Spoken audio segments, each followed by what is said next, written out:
if your wife has failed to support you in your marriage, it means you have also failed to earn her trust. What will prevent married woman giving her total support to her spouses? Because these days we see marriages where everybody wants to live their own lives and there is no harmony between the husband and the wife. There are marriages whereby the couples do not have an understanding. There's no trust between them. They're hiding things from each other.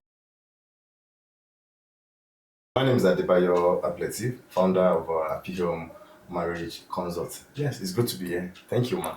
The issue is there are marriages whereby the couples do not have an understanding, there's no trust between them. They're hiding things from each other. So in this aspect, we don't think it should not be fair if a woman decides to, like, okay, I cannot continue supporting this man, or I will not even start supporting this man in this marriage because I don't trust him totally. Okay, well, thank you very much. It's not new seeing women holding part of them back in their marriages, saying, no, I don't want to support my husband. Okay, it's going to be 40, 50, 40, 60, 100, something like that. But it's not new. But just like you already said, you've mentioned something that you said trust. You said trust. And like one of my videos that I posted some time ago, I said, as a man, if your wife has failed to support you in your marriage, it means you have also failed to earn her trust. Or she lacks confidence in you. Because if as a wife, a woman trusts you and she has confidence in you, and I can bet you she's going to support you 100%. That's right. Yeah. So you just hit the nail on the head there. Okay.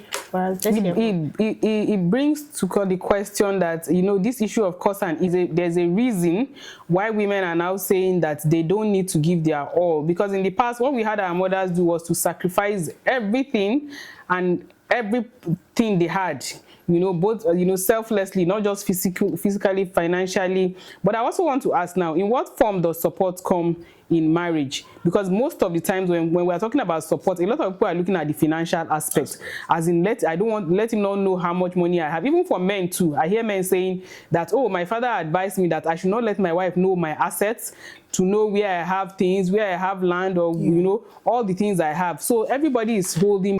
What other aspects is there support between a husband and a wife? Well, majorly when it comes to support in marriage, women tends to look at it from financial angle. But no, I'm not going to support you because yes, it has been said that the man should be responsible, taking care of his wife and family, the basic provisions, the food, the clothing, the shelter, and security. Nice. You understand? And for any woman to earn the trust of her husband, then the man must be able to provide these basic needs. If a man is able to provide these basic needs, then we cannot be looking at other ways in which the woman can support her husband, which is not financial support. But there are other support that comes to a man that are not financially. There are emotional support, there are physical support, there are other support that a man from a woman. What about the peace? What about helping him to nurture the children? What about she helping him to take care of the house? What about she making sure that the man is on his right senses and so many? What about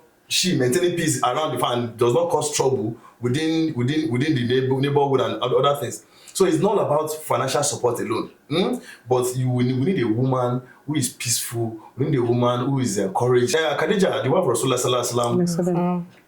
Now, not minding our financial support from Rasulullah sallallahu alaihi wasallam. Now, when Angel Gabriel appeared to Rasulullah sallallahu alaihi wasallam, the prophet was scared. Khadija was there. Come on, don't be scared. Comfort him. You know, comfort him. Give him that courage. No, you don't have to be scared. And these are the kind of woman every man wants by his side. Once a woman can give us courage, once a woman can tell you, you can do this. Not the one that will say, you get to that, got that. Don't jump, or if you jump, you fall. No, you don't want such a woman. So there are other ways women can support their husband aside.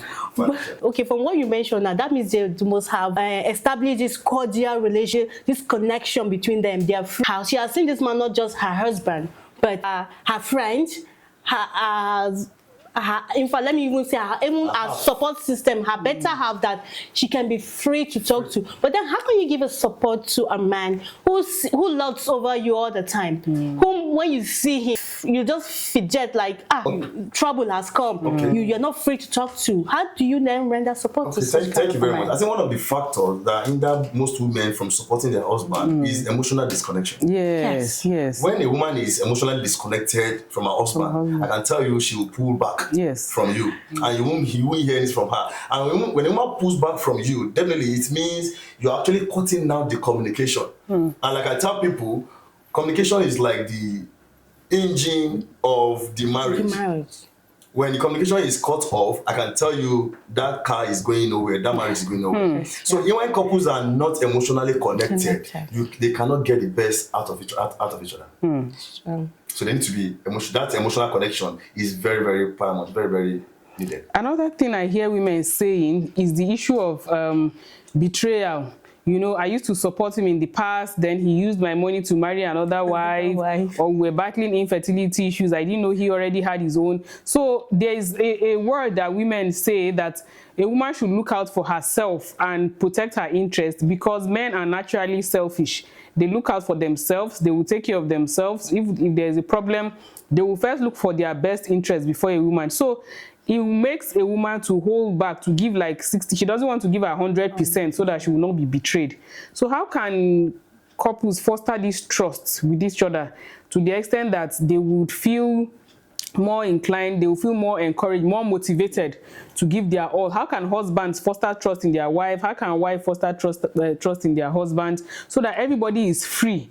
Because I just see it that marriage is becoming like politics, where everybody is just looking out for rights, interests. You know, nobody is ready to sacrifice. Well, thank you, Barrister Zulea. One thing I first of all look at there is, who are you marrying? A believer should marry a believer. So that when a believer marries marry themselves, they put their trust in Almighty Allah. You understand? They don't hold back any part of them. They believe in Almighty Allah. They don't already. Some people, even before they come into the marriage, they already have something in their mind that if this little break, I'm going back to my household. They're already preempting divorce even before they go into the marriage. They're already preempting that, okay, this man will betray me someday. How can you go into a marriage already having in your mind that this man might betray me? So I don't need to give my heart into the marriage. Some of them have listened to so many unfortunate stories that so something happened to Yalagbaja, so something happened to sister Lambedo. You understand? And already, as they hear those stories, it's now formed something into them. And they're not, but on the normal ground, they were doing fine with their husband. But because of the unfortunate story they heard, they'll come back home and begin to withdraw back. No. Put your trust in Almighty Allah. I can tell you, a bad person can become a good person. A good person can become a bad person. Anything can change. And that's why I like to encourage couples. Pray. And don't joke with prayer. No. And the issue of sacrifice, to know that your reward is not from your spouse, your reward is from Allah. So it's something I tell women, don't feel as if it was in vain. All my sacrifice, all the things I did was for nothing, because he later did so and so thing, or he later, his remarrying is not a minus for you. It is not. It is just for us to change our mindsets. It's perspectives. Yes, it can be painful. Yes, there can be past grievances. Yes, he may have offended you. But the truth is that it is Allah reward your sacrifice. It's not the spouse. I think on that note, couples should try and see marriage as a selfless service. Okay. You understand? Where we just like the way we pray. We say sometimes we think we pray for Almighty Allah. No praying to go. We're praying for yourself, because you're going to the reward is for you, and we don't even know the amount of reward that is being recorded for us. Just like Barrister Zulea said that only Allah will reward you. You know, as a believer, whatever good you are doing it because you're not expecting any reward from the person you are doing it to. No.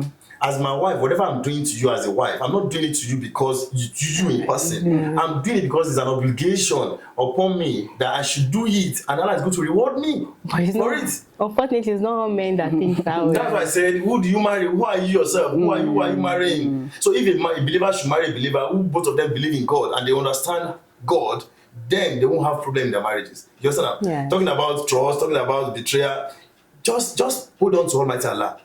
And you find everything easy. Hold on to Almighty Allah, you find everything easy. So what's in this case of a woman whom they've been battling, the one you mentioned earlier, infertility issue? Okay. And then, you know, in her mind, maybe at some point the husband was supporting her, you know, was there. I mean, they were there for each other. And all of a sudden, the husband stopped support. He doesn't bother anymore. Then she later find out that he had been married, yes, and even had kids. So in this aspect, if the woman decides to now withdraw her support from her, would you blame her? Well, that's the kind of betrayal. You understand now? Good and fine. Because of the problem they have, the infertility issue they have, she later found out that the man already had kids outside, which the man did not tell her. Well, it's not. That's not a good one. That can break anybody down. You understand now? But I'll still come back to it. What if Allah has used that to test you? What if on the day of Qiyamah, Allah sits you down and say, "Oh, Sharaja Sharifat, come here. I made your husband to do so thing, and I deny you of a child, and I'm aware of what he did. I'm using it to try you and to test your iman. How do you want to pass before Almighty Allah?" So Rasulullah said, even when somebody have done bad to you, do good in return. Don't look at what they've done to you. Allah is going to reward. Allah is going to reward you. But when somebody have done something bad to you, they're not paying back that person with bad. It means both of you are bad. But if I pay back, would it be a crime on me? Would it be a sin on me? I can't tell. It's only my Almighty Allah that we judge. And on the day where we will both be lined up before Almighty Allah, that's when we get to see, yes, if what we have done right is right or is actually wrong. And I think for me, what forgiving that kind of huge betrayal does is that it frees your own mind too. Because usually when women say my husband cheated on me, I always tell them, no, he didn't cheat you, he cheated God. Yeah. He cheated on himself and he's God. But so it's not you per se that is, because whatever it is here, it is wrong before God. So he will definitely be account for it. One thing we don't realize is that every single act of good or bad we do in marriage will be held accountable for it. I remember listening to Justice Imam Sayi one day. He was talking about marriage and divorce. So he was quoting all the verses on marriage, all the verses on, and he said, if only we know how heavy it is, the way all of us show up in marriage, we will do better. But most of us misbehave in marriage because we don't know how heavy. And now we'll be talking about issues of those who make divorce anyhow, those who in their marriages, they don't do right by their spouses, things like that, that there is heavy punishment for it, and then there is heavy reward to those who behave well. So we all need to realize that it is not your spouse that you are doing, when especially for men that their wives allege that they've betrayed me, they've done this, they've done that. It depends on you, of course. Everybody has their deal breakers. A woman may decide that this level of betrayal, I cannot take it. I cannot take it. So I'm not staying in this marriage again. If you have decided not to stay again, Allah, between you and Allah, you know why you are leaving the marriage, whether it's justified or not. Yes. But if you choose to stay, then forgiveness is key. Sure. Forgiveness is key, because at the end of the day, you are not doing yourself any good if you hold all that bitterness, all that pain, all that resentment. It will not help. And then another thing I wanted to ask Coach Abdullateef was this peace of mind that you say that some men are not looking for the woman's money, it's not financial. What they want is psychological support. Peace of mind to pursue their dreams, their goals, to go far in life. I remember I once had a doctor come to my court to say that the only reason he wants to divorce his wife is that she doesn't give him peace of mind, and that he is a neurosurgeon, he does surgery of the brain, and he's afraid that her attitude, her character will disturb his work to the extent that he may go and kill somebody one day. His profession is a very delicate one. He needs to have concentration. But when he's thinking of the insult his wife insulted him, sometimes he will be making mistakes when he's doing surgery. And it's a matter of life and that. So he doesn't want her to be in his life anymore so that he can have peace of mind. So this, and women too say the same thing. Maybe they will say, my husband is not making me happy. He doesn't like to see me happy. How important is it for spouses, both men and women, to make the home a heaven for the other person? Well, I love that conclusion, to make the home a heaven. I think one thing we should come to realize is that some people live before us, and we're actually living to leave some people behind after us again. So whatever home we are building, we should think of our children, the children around us, because whatever life we're living now, that they will come to emulate after we are known, after us. You understand? No. So how do you treat your wife? How do you treat your husband? What are you even living for? You understand? Are you living your life for you to meet again in heaven and become husband and wife in agenda? Or you are living a kind of life that, okay, when you get to heaven, wife go to fire, husband go to agenda. Will you be happy seeing your wife going to fire? Or will you be happy seeing your husband going to? You understand? So by the time both of you are having this fear of Almighty Allah in your heart, then it means at every point in time, I want to make you happy. Like I tell people, man is a win-win thing. If I'm after your happiness and you're after my happiness, it means both of us will be happy. Yes. You understand? But if you're after only your own happiness, then me, I'm also after my own happiness. It means we'll be selfish. Then we'll be after personal interest. Then there's no way we can build a harmonious home. Like, let me just quickly chip in this. Like, I have a woman I wanted to transfer money to. Then she called me and said, please don't transfer that money in the night too. Calling that alert, she enter in the night. My husband used to check my phone midnight too. And if you see that alert, you get to know my account balance. It's problem. You can imagine. Okay. A wife saying she does not want her husband to know her account balance. That can tell you what kind of a man that man is. You understand? There are some men that the moment they see that you have money at hand as a woman, their responsibility, they'll push it aside. Yes. There are men who don't give a damn about how much you have. They stick to their responsibility and they do it. You understand? There are also women who don't care about how much you have as a man. You are doing responsibility and they're still supporting you. They're spending their money. You understand? Yeah. Men don't want so many men don't want this money. It's not the money per se. They just want a woman who will not call me when I'm at work. Hello, call me. I want to buy matches. Hello, call me. I want to buy Pampers for my. You understand now? There are some little things you should be able to do. Then when I come back, how much have you spent? You spent 10,000. Don't worry, I'm giving you 20,000. Yeah. You can imagine. You understand? Both of them but that depends if you're already empowered or if she's empowered. What if she doesn't do anything? She's a stay-at-home wife. So why would you blame her if she tells you? Stay-at-home wife is not really good enough. Even if she stay at home, there are so many business you can do at home these days. Yes, you can be in your home selling things online, doing business. At least do something. Yeah, that's if you give her the moral support. Yes, I encourage men to empower their wife. I'm not the kind of man that will say no. My wife should not do anything. No. I want my wife to work and make her own money. Yeah. Let her live her own life. Just know my life. Let her live her own life too. So you mentioned something like, from your statement, from what you just said now, like husband and the woman, she's scared of her husband not knowing the account balance and all that.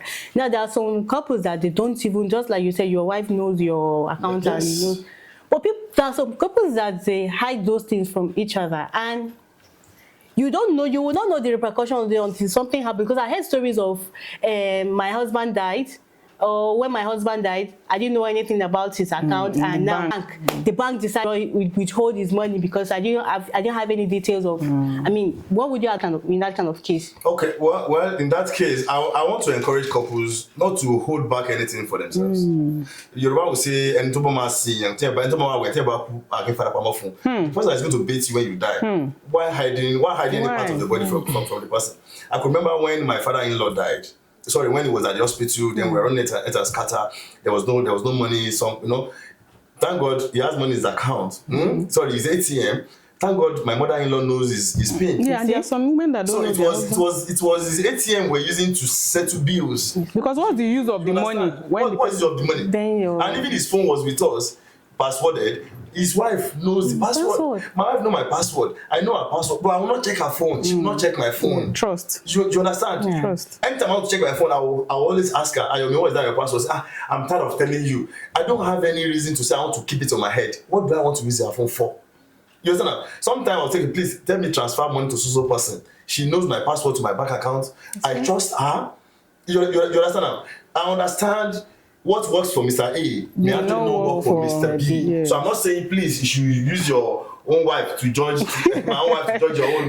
Please don't let her yeah. This. You know, I was going to say that actually. So if it don't work for you, use it. It doesn't work for you, please. Every marriage is peculiar. It's peculiar. Yeah, I was going to say that. So alhamdulillah. So my last question: to what extent can couples go? Let me not just say women. I don't want to be calling women because it could be in both sides.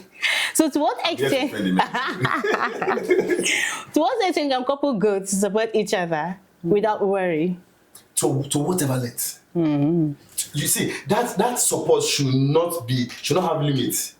Should not have limits. It's not measured the support. It's not measurable. No, you understand now?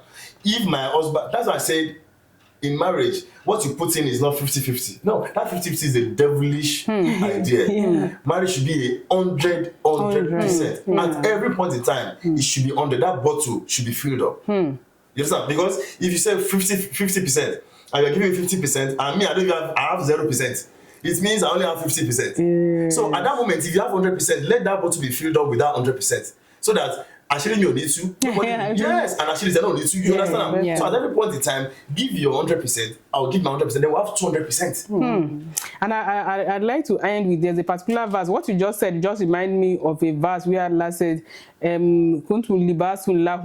are a garment for you and you are also a garment. So it means that Allah also envisaged that we should support each other, cover each other, cover each other. It should be 100%, just like you said. So. And that garment is not just to cover body, support, cover your secrets, I think what you said just summarizes that verse for. So it's even actually a command of Allah, irrespective of the incidents that may have happened, irrespective of the things that are going on in society. We really should know that if marriage is an act of ibadah, an act of worship, then we should do it wholeheartedly, the way Allah wants us to do it. Just like in this coach Salatu Sule said in this one woman that just conference. She said you are a shepherd unto one another, husband and wife are a shepherd, that you have an investment in how your spouse feel. Do you support that as a man?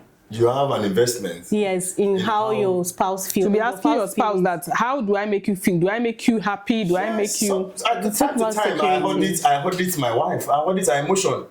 I want to see how she feels. Sometimes I ask her. And see, if you, like I posted yesterday, as a man, you should be able to know the needs of your wife.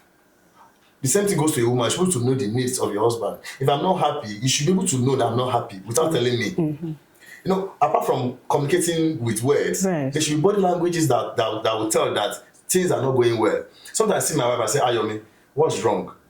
She said, tell me nothing. I say, no, something's wrong. Like women, even on phone, if I'm talking to my wife and something's wrong, I know something's wrong. If my wife is hungry on phone, I know she's hungry. From her voice, I know she's hungry. I say, Ayomi, you're hungry. She said, my wife, my husband, I'm hungry. Because I know everything. That's the level of concern. So, and that is how every couple should be. Make them your book. Research about them. Know them. So that you'll be able to manage them. Even Allah said, know me. How did he say it? If you don't know me, how are you going to worship me? If you don't know your partner, I'm telling you, you cannot get the best out of them. So know your partner, know your husband, know your wife, so that you get the best out of them. Please tell them. Okay. I said, if you don't know your partner, you don't know your wife, or you don't know your husband, then you can never get the best out of them.